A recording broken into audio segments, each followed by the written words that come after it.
We have been dealing with the cultural and political history of the United States from 1776 to 1860 these past 2 weeks. Tonight, instead of dealing directly with history as we have, we shall deal more specifically with the interpretation of history. Much that I have said these past 2 weeks would be meaningless or foolish to a humanistic historian. He would feel that my emphasis had been highly irrelevant or erroneous. This would be because his view of history is determined by an anti-Christian premise. Facts are determined by faith. Our pre-theoretical presuppositions govern what we believe to be and what constitutes for us a fact. Before we can determine what a fact is and what is relevant, we must first have a basic concept in terms of which we look at history. Thus it is, if we were to go back and read some of the Church Fathers as they dealt with history, we would find that their approach would differ radically than, say, the approach of a Schlesinger. In terms of their approach, history being determined basically and essentially by God, they would see the events of history in terms of the ongoing purpose of God and how they related to that. Schlesinger would see history primarily in terms of a humanistic function and in terms of the progressive liberation of man from the chains of superstition and the past. As a result, what two men with two such diametrically opposite positions will call a fact, the events they will select, the things they will see as significant and relevant, will differ very markedly. I suspect that in another 100 years, when a history of the United States is written, many of the events that we have now considered as basic to history will not even be mentioned, because there will undoubtedly, for better or worse, be a totally different perspective. Now, one of the aspects wherein we saw this during the past week was with respect to the Monroe Doctrine and the Polk Doctrine. The Polk Doctrine is never mentioned today in any textbook. Why? Well, you recall, it was the declaration that the United States would not tolerate the British or European, because it was used by all nations, but at the moment it was the British use they were concerned with, any use of the balance of power politics with regard to the Americas, so that no nation could be involved in the balance of power structure which was the perpetual disturber of the peace in continental Europe. Now, since we entered into the balance of power game in Europe, in particular with Theodore Roosevelt's interference, as you recall, in the Russo-Japanese War, and then got in militarily in World War I, World War II, Korea, and Vietnam, we have totally abandoned the Polk Doctrine. We do not even mention it in our textbooks, and Polk has become a very much abused president.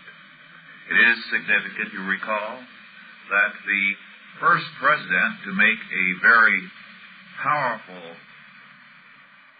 violation of the Polk Doctrine was Woodrow Wilson. And in his history of the United States, that professor, college or university president, and historian attacked Polk rather savagely. This is not surprising. His basic perspective called for such a violation of the Polk Doctrine. Moreover, the Monroe Doctrine, which was once the basic element of our foreign policy, is now rapidly disappearing from the American perspective. So that if the country continues as at present, there will be no mention, probably, of the Monroe Doctrine in another generation. Just as today, Patrick Henry is disappearing, and in some instances is given only a sentence in the new textbooks. The reason, of course, is facts are determined by our interpretation. And if our basic interpretation renders something irrelevant, unimportant, we do not find it worth considering. Free theoretical presuppositions govern a historian's idea and any man's idea of what constitutes a fact. Thus, the idea of economic determinism is a faith. This kind of faith has governed a great deal of historical writing. It in particular governs Marxist and a great deal of leftist and liberal historiography. For example, Charles Beard, who has influenced the writing of history perhaps as much as any man in this country in this century, wrote an account, the thesis of which was the economic determination of the Constitution. According to his theory, which although now exploded, still appears in college and high school textbooks, the Declaration of Independence was a liberal document, but the Constitution was a reactionary, a conservative document, in that men of wealth controlled the constitutional conventions and wrote into it their anti-democratic sentence. Of course, this theory was exploded by MacDonald and Brown. MacDonald, in particular, made an analysis of the financial status of every member of the Constitutional Convention. He found no correlation such as Beard had posited. But this has not shaken the economic determinists. It is a faith. And therefore, they are insistent on seeing economic determinism as basic to American history, and thus the view still prevails.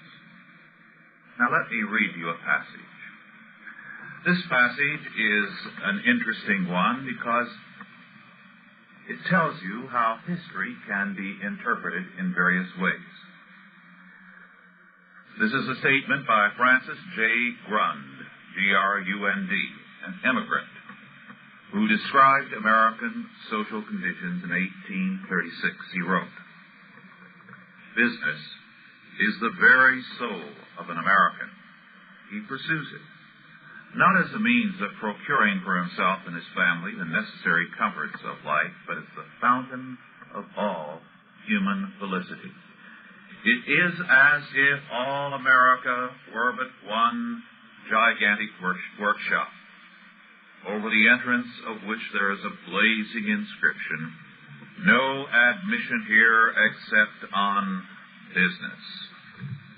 Now you can see how this quotation can be used to demonstrate the capitalistic character of America, the materialistic impetus, and be used by one economic determinist after another as a classic statement of their case. It fits in, you see. It's a fact. But what this fact means depends upon your presupposition. How will we view that statement?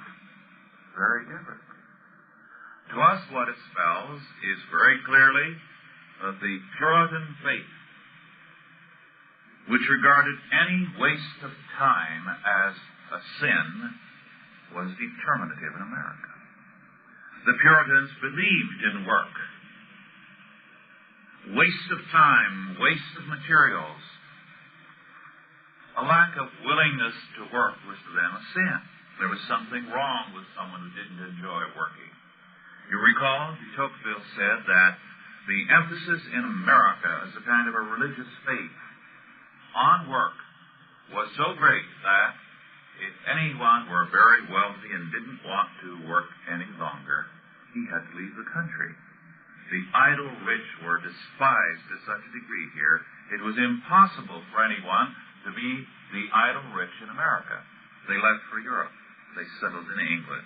It was easy to be an idle rich person there because there the gentlemen and the lords felt they were above work. And therefore, if you were above work, it gave you status in England. But if you were above work in America, you were the scum of the earth. Now, here is the same data, but it is a different fact depending on your basic faith.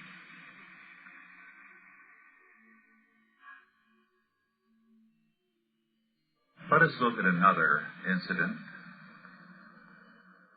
one dealing with the War of 1812. I'm going to go into this incident in a little detail. It's more than an incident, a series of incidents. And historians have interpreted it in various ways. It's very commonly used nowadays by scholars to tell us how stupid, how useless, how futile the War of 1812 was. In fact, it is used to tell us that James Madison, then President of the United States, made a total fool of himself and was sucked into European affairs by his naive inability to look ahead. There might be a shadow of truth to that. But basically, the whole point is missed. Now, let's examine a series of events preceding the War of 1812. In Berlin, November 21, 1806. As the British had waged war against France because of their balance of power thesis, Napoleon had been compelled to attack one after another of the British allies, and thus was master of all of Western Europe. He was unable to do anything where Britain was concerned because his navy was not up to tackling the British Navy and was bottled up. So on that date, Napoleon issued the Berlin Decree. He closed every European port to ships from Great Britain. This meant then that all trade by Britain, a merchant nation with many of its basic markets, was shut off. The British ministry immediately met. On January the 7th, 1807, in London, the Order in Council was issued. Europe was subjected to a total naval blockade in all of its Napoleonic areas. All neutral shipping had to trade through Great Britain. One of the British ministers, Spencer Perceval, said, "Our order says to the enemy, if you will not have our trade, as far as we can help it, you shall have none." Now, immediately, this had far-reaching effects. The two best customers that the United States had were France and Britain. So, we were in trouble. This meant, of course, we could not trade with France because of the blockade. And it meant if we traded with Britain, France would immediately be hostile to us. And we felt very friendly to France. After all, had Napoleon made, by his own statement, the United States into a great empire? He had given us the Louisiana Territory for a nominal sum, simply because he knew he would rather give it to the United States and make an empire out of the United States than to see Britain seize it, as he knew they would. So, on December the 7th, 1807, in Washington, D.C., we had Jefferson's embargo on all exports of U.S. goods by sea or land, since both France and Britain heavily depended on the United States. Jefferson felt this will make them change their mind. Actually, it hurt the United States far more than it did either France or Britain. In fact, it helped Canada because now Britain was able to develop its resources in Canada and rely on Canada more. The Canadians loved it. And in the United States, businessmen were going bankrupt. There were actually soup kitchens for the poor who were thrown out of work. It was a desperate situation. It was a classic blunder. And so Jefferson reluctantly had to repeal the embargo. Meanwhile, the situation continued. Then, in Madison's administration, the Macon Bill, M-A-C-O-N, Macon Bill, was passed. And the Macon Bill was an attempt to dicker with Europe. And it declared if either nation repealed its decrees, the United States would resume non-intercourse with the other. In other words, if Britain repealed its decrees, we would deal with Britain. If France repealed its decrees, we would deal with France. Of course, our likelihood of dealing with France was not too good. It meant running through the British blockade. And we were already having a great deal of trouble with our ships being seized as they attempted to go through the blockade. Again, this bill was a diplomatic attempt to try to exert pressure on the two nations. But you know, when you try to exert pressure on people, you had better be bigger and tougher than they are, or else you're going to find that the pressure will flatten you rather than them. Now, Napoleon quickly saw his opportunity. On August the 5th, 1810, Napoleon repealed the Berlin and Milan decrees, and then he called on Madison to keep his part of the bargain. Madison did. The result? Britain immediately took reprisals. It was already doing it on the United States, but now more of an open warfare type of thing. And finally, in 1812, we reluctantly had to declare war. Now, let's view the series of events I've just described. Can we understand the War of 1812, as some historians would have us understand it now, as a colossal blunder on the part of the United States, and as a trick by Napoleon taking advantage of our very unwise Macon Bill? Was the war useless?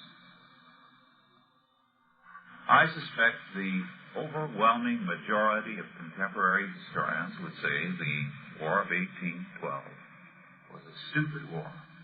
We blundered into it. And that Madison was colossally unwise to have signed that bill. He should have vetoed it.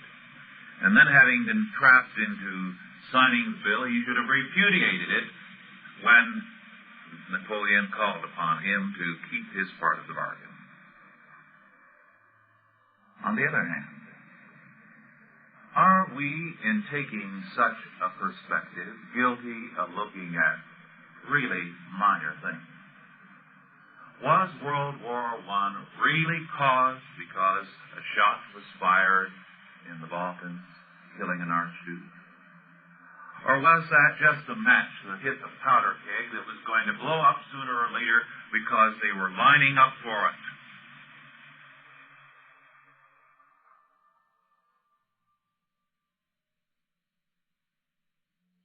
You see, there are little incidents that trigger something, but those little incidents are not necessarily to be seen as the basic cause.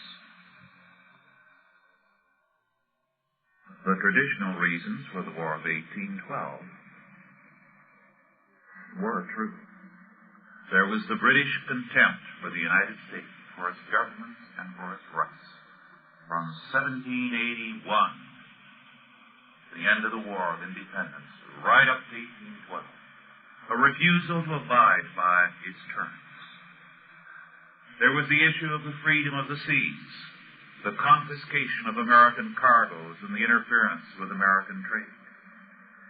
There was the steady impressment of American seamen illegally into the British Navy. There was the fact that Britain had been for some time arming the Indians on the western frontier to ready them at any moment to move against the United States.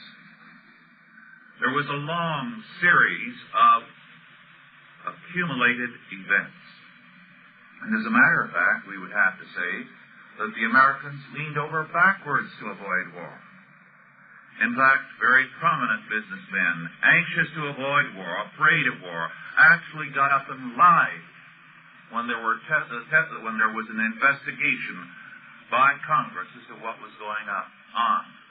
One man who had lost cargo after cargo and who had had his seamen impressed got up and said, well, we had one seaman impressed and there were extenuating circumstances, questions, and so on.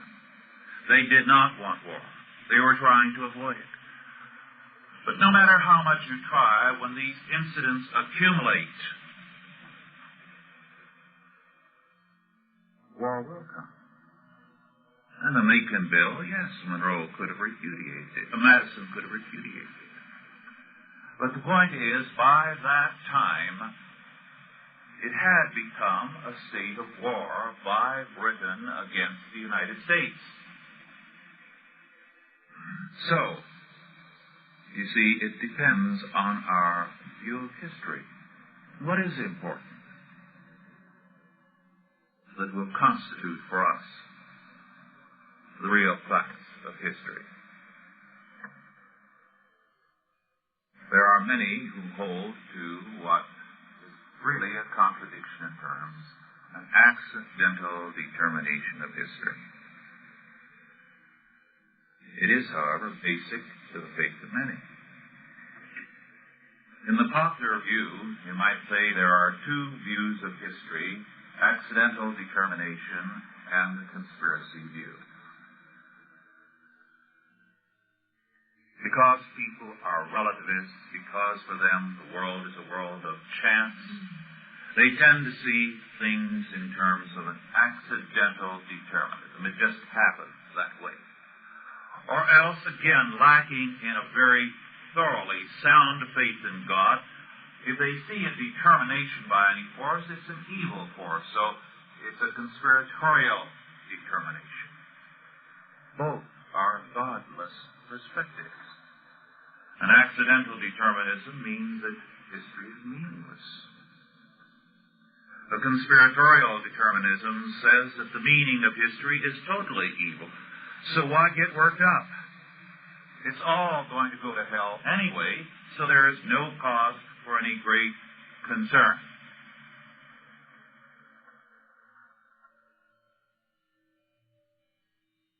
But when we look at history, we must recognize that a great deal of evil arises. Not because of evil plotting, there's enough of that, but the supposedly righteous acting of men convinced that truth and justice are with them despite their faults. Look back in your own life at the various times that you have had problems with people. They've been convinced of the righteousness of their cause. Most evil is done in the name of righteousness. The communists are convinced of the justice, of the righteousness of their cause, of their attempt to redeem mankind, of their efforts to to bring social justice to all the poor of the world. So, whether they be communists, fascists, Nazis, democracies, monarchies, the various movements of history, including the most evil, have been convinced, despite their faults, that they represent the truth. Sometimes their success is in proportion to their self-righteousness. Thus, any view which takes history seriously requires some form of determinism, using that word in the loosest sense. We Christians would say predestination. But determinism by whom? Determinism can be by man. In the humanistic view, it is men who determine the course of events. And therefore, everything depends on human activity. And the consequence is a variety of movements whereby man is determined to reshape history. The liberal perspective today emphasizes humanistic determination, humanistic determinism. As we saw when we analyzed Rousseau and his influence in this country, it assumes that the popular will is expressed in the form of the general will, of which an elite group are the voices. So, in liberal humanism, it is all important to turn over the world and the nation to an elite group so that history can be guided wisely and justly and scientifically to its predestined purpose, predestined by man. Thus, we have a very powerful predestinarian doctrine at work among us today, the liberal perspective. Of course, the Marxist perspective is also humanistic, economic determinism. Again, there can be a materialistic determinism, which says that man is simply a machine. This was a very popular view in the 18th century, and therefore history is not determined by man's mind, but by various drives, various materialistic causes that go deep back into the very structure of matter. Mind in such a perspective is just one manifestation of matter and not too important one. Now, if we believe that history has meaning, we have to say, therefore, that there is a determinable pattern of factuality. If we are thorough relativists, history has no meaning. Of course, this is an extremely popular view. I think perhaps I referred to a professor of history at one major university who began a course for a large lower division class, a required course in history, by declaring that there is no such thing as history. The idea of history presupposes a meaning, a pattern, a governing direction in history. And he said there is no such thing. Life is essentially meaningless, and history is meaningless. So that what is normally referred to as history in the schools is actually mythology. And everyone propounds a particular mythology. He said, however, the Board of Regents of this university is paying me to teach history, and paying me rather well. Therefore, let us begin our study of history. This kind of position is extremely common. In fact, it is the implicit philosophy of history and of education from the kindergarten on up in our state institutions. This is why the most intelligent of our students have in many cases turned out in the past decade to be dropouts and hippies. This has been because of the very intelligence they manifest. They have seen logically the meaning of all that they have been taught, namely that there is no meaning. If there is no meaning, drop out. Find your satisfaction in doing your own thing. Doing your thing, you see.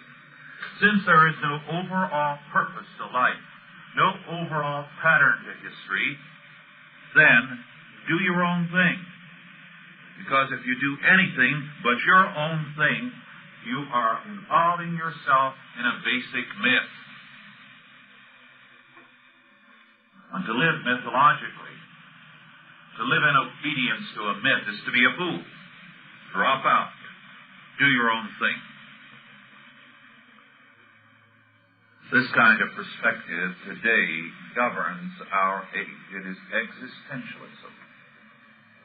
The only meaning, the only purpose that life can have is that which arises out of your own biology, out of your appetites, your desires, your lusts, out of that which arises out of your own being.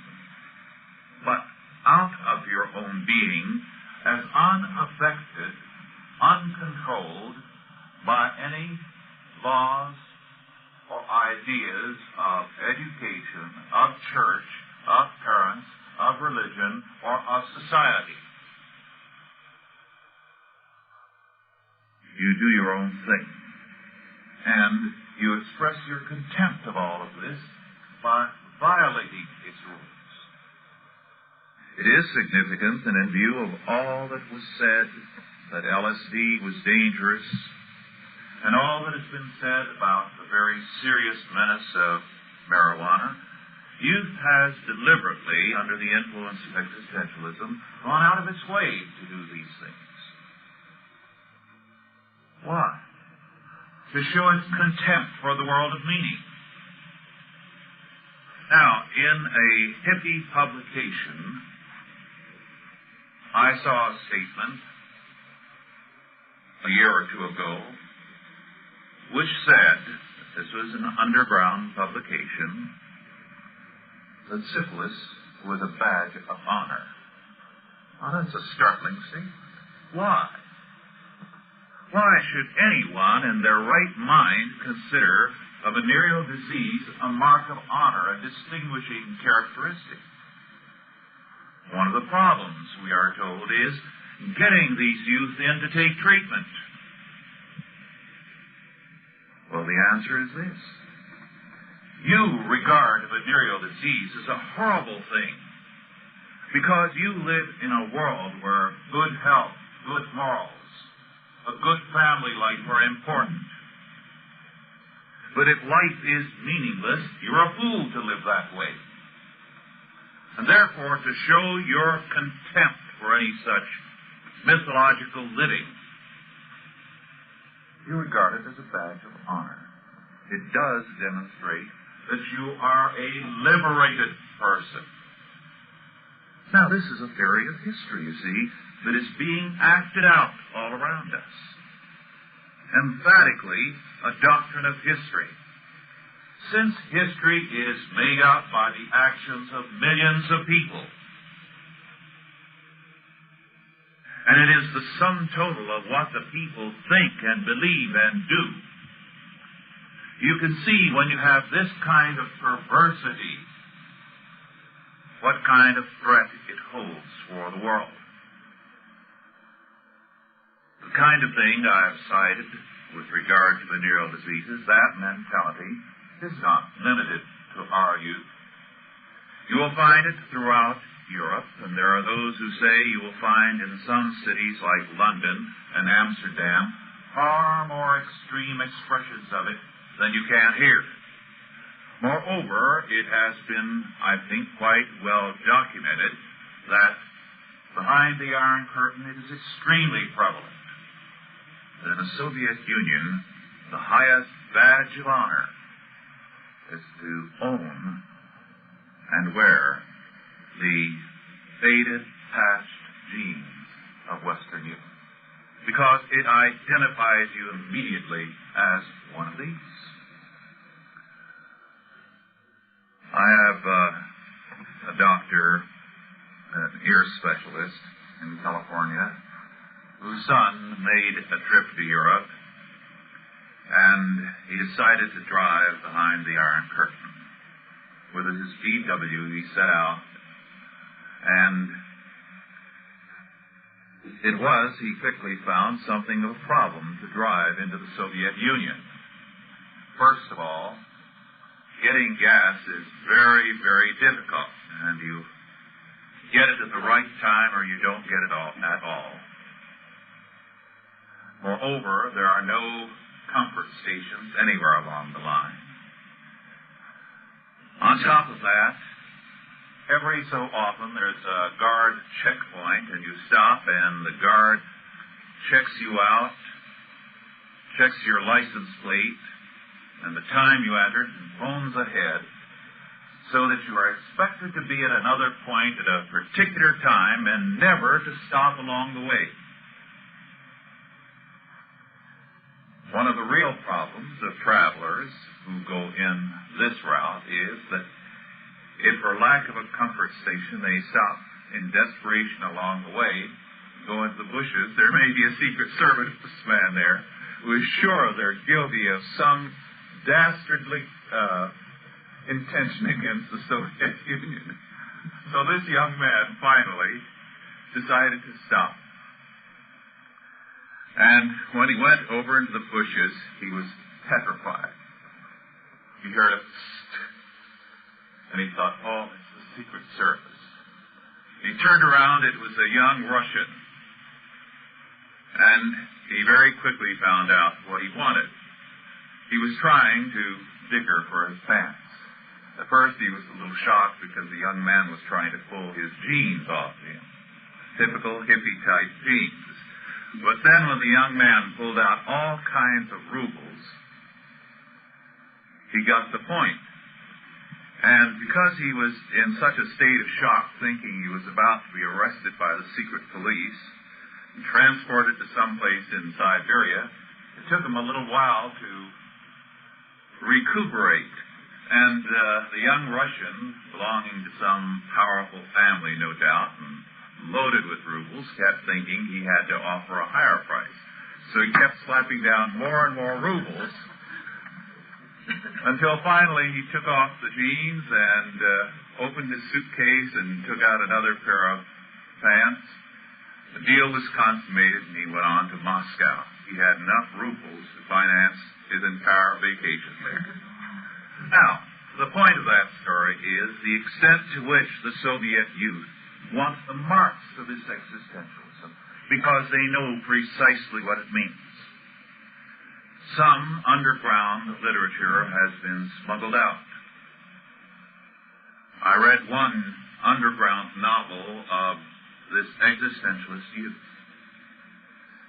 It's somewhat pornographic, but even more pornographic, what stands out is the total contempt of everything the Soviet Union means.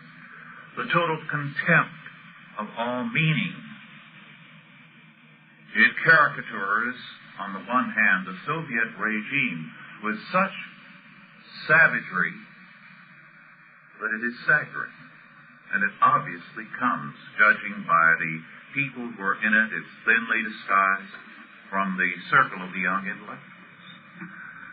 But equally savage and contemptuous is its caricature of religion, of Christianity. Because it, too, represents some kind of meaning. And the perspective is totally existentialist. And so anything to show their contempt of meaning, to show their contempt of purpose, their contempt of everything.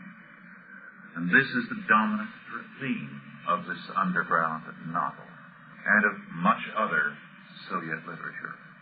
These youths live suicidal. Many of them have a very short lifespan. Life means nothing to them. They are existentialists to the point where there is for them no good nor evil, which means there's no difference between living and dying. This is a very popular view of history.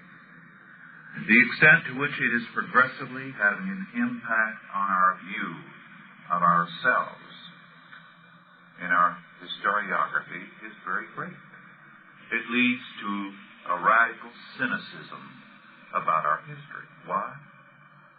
Well, because we have taken our history as having some great meaning in terms of Christianity, in terms of a post-millennial faith, or some great meaning in terms of a liberal belief in progress and in the triumph of humanistic man. Meaning in some form. And all of this is despised by the new existentialist temper. Before we continue, we'll have some questions now and then a brief break. Any questions? Yes. I don't know whether you want to get into this, but give us your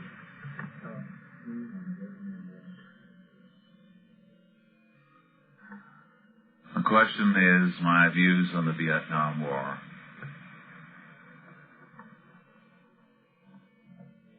It's hard to say something very briefly, but first of all,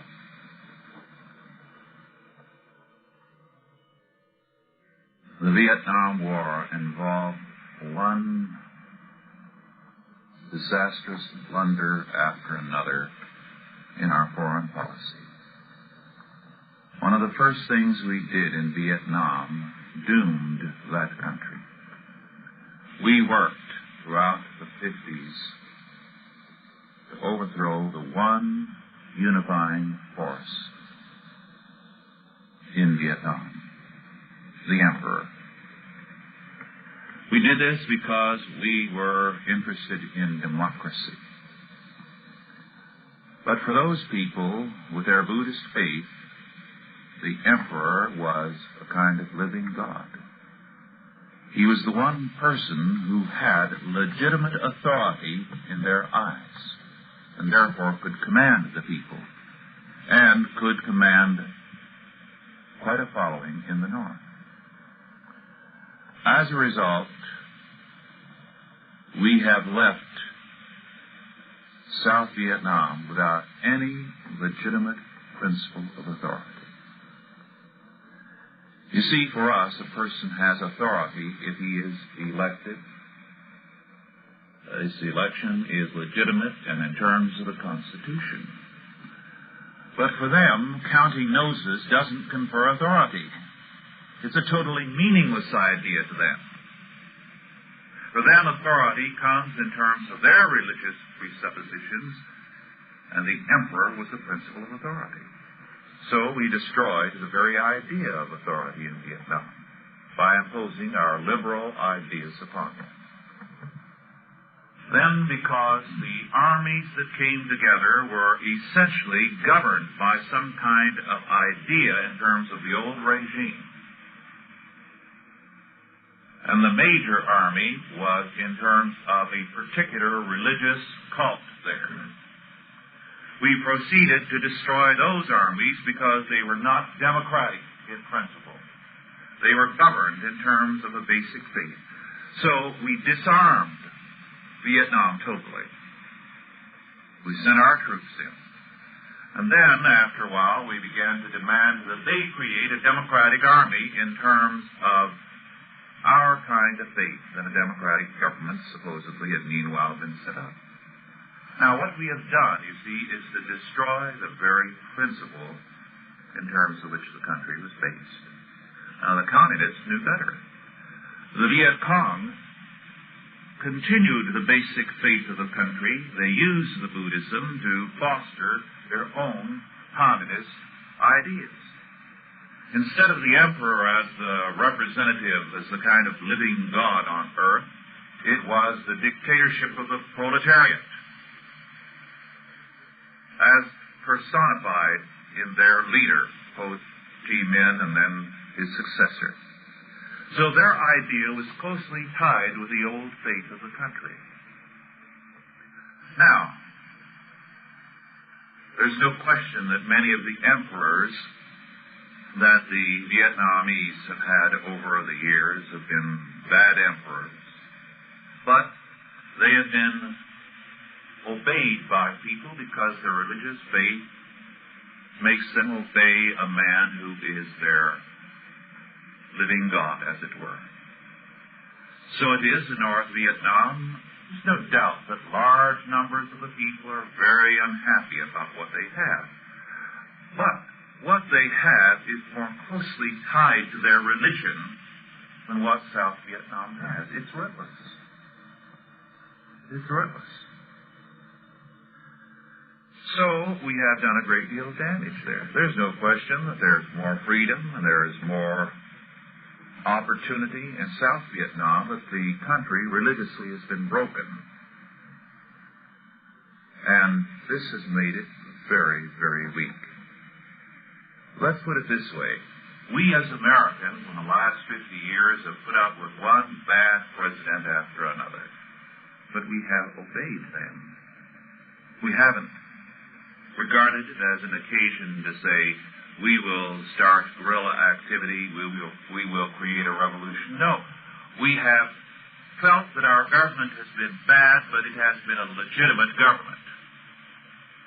If tomorrow, however, someone were to come in and put a dictator in the White House, he would have to be near perfect for us to tolerate him. If he began to do half of what our presidents have done, you see, we would be ready to do anything to overthrow him, because the injustices of a man who does not have legitimate authority are much more difficult for us to take.